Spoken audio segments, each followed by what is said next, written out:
महाराष्ट्रामध्ये फोडाफोडीचं राजकारण आपण पाहतोय. आता सध्या शिवसेनेमध्ये ज्या पद्धतीनं फोडाफोडी सुरू आहे, हा मोर्चा काँग्रेसकडे वळाला की काय असं मी का म्हणतोय, कारण की ज्येष्ठ नेते संजय राऊत यांनी असा दावा केलाय की काँग्रेसचे एक आमदार म्हणजेच धीरज लिंगाडे यांना 20 कोटीची ऑफर शिंदेकडून मिळालेली आहे. हो, हे खरं? नाही, हे एकदम खोटं आहे. अशी कुठलीही ऑफर आणि मला काही मिळालेली नाही. मला याबद्दल कुठलीही कल्पना नव्हती. आज सकाळी मी बसलो असताना मला आमचे संजय जाधवांचा फोन आला आणि त्यांनी सांगितलं की भाऊ असं असं स्टेटमेंट टीव्ही मध्ये संजय राऊत साहेबांनी दिलेलं आहे. मी त्यांना म्हटलं मला ते पाठवा, मला ऐकू द्या त्यांनी काय म्हटलेलं आहे.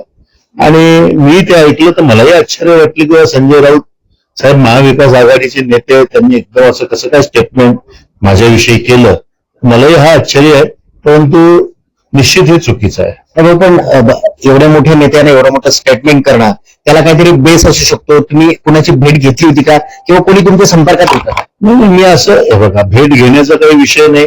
अधिवेशन सुरू आहे, अधिवेशनामध्ये सगळे आमदार एकमेकांना भेटत असतो. उभाटा आम्ही सगळे एकमेकांच्या आजूबाजूला बसत असतो. शिंदे सेनेचे जरी आमदार असले तरी तेही चांगले परिचयाचे एकमेकांशी बोलणं करणं सुरू असतं. त्यामुळे हा असा काही प्रकार नाही.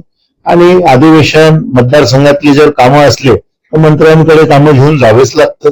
हा फार कॉमन विषय आहे. त्यामुळं कुणाला भेटलो काय हा काही प्रश्नच नाही. आमदार आतापर्यंत जे शिवसेना सुरू होता, हे काँग्रेसचे तुम्ही आहात, त्याच्यामुळेच हे सर्व काही मोठा बॉम्ब फुटलाय असं म्हणावं लागेल. आणि म्हणूनच मग तुम्हाला एवढे कॉल आले असतील.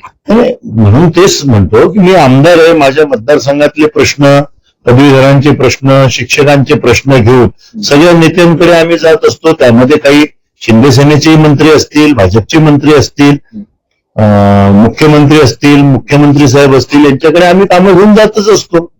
तर त्यामुळं हे कॉमन आहे. अशी ऑफर तुम्हाला आलेली नाही? बिलकुल अशी कुठली. बरं भाऊ, पण आता यापुढचा प्रश्न, जर अशी ऑफर आली तर? नाही, मला सांगा की अशी कशी काय, असं कुठलीही ऑफर अशी काही मला आजपर्यंत तर माहित नाही. परंतु राजकारणामध्ये असं विकत घेण्याच्या वगैरे कुठल्या ऑफर येत असतील असं मला काही वाटत नाही. कारण प्रत्येक आमदार जो आहे तो काम करायला सक्षम असतो. त्यामुळे असं कोणी पैशासाठी इकडे तिकडे जाईल असं मला तरी वाटत नाही. मग हे जे शिंदे सेनेमध्ये जे गेले ते कशासाठी गेले असावे?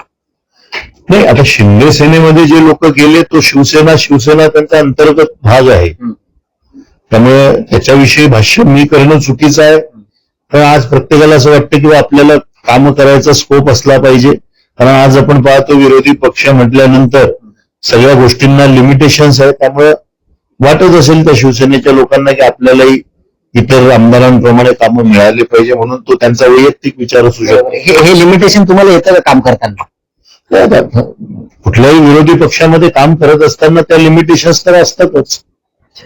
सत्ताधाऱ्यांकडनं फंड कमी प्रमाणात देणे किंवा लेट कामं करणे किंवा कामं न करणे, या सगळ्या गोष्टी या राजकारणात सगळ्यांना माहीतच आहे. त्यामुळे लिमिटेशन्स निश्चित विरोधी पक्षाच्या आमदारांना असतातच. तेच म्हणतो मी, हे लिमिटेशन जर पार करायचे असतील तर? नाही, लिमिटेशन्स पार करण्याचा मार्ग हा नाही आहे.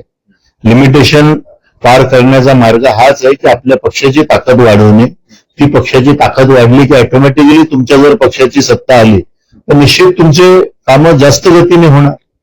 या पक्षात जायचं त्या पक्षात जायचं आणि सगळ्यात स्वतःची किंमत कमी करून घ्यायची, त्याच्यामध्ये काही अर्थ मला वाटत नाही. बरोबर. ही बातमी फुटल्यानंतर, म्हणजे हा बातमीचा बॉम्ब फुटल्यानंतर तुम्हाला तुमच्या पक्षातल्या काही वरिष्ठांचे फोन वगैरे? नाही, मला कोणाचे फोन नाही आले. नाही, म्हणजे त्यांना विश्वास आहे? निश्चित मला असं वाटतं की माझ्यावर विश्वास आहे. तर हे होते धीरज लिंगाडे. ते स्पष्टपणे नकार देत आहेत की मला कुठलीही ऑफर आलेली नाही, आणि अशी ऑफर आली जरी तरी सुद्धा मी तिथे जाणार नाही. प्रवीण समी, मयूर निकम, झी 24 तास, बुलढाणा.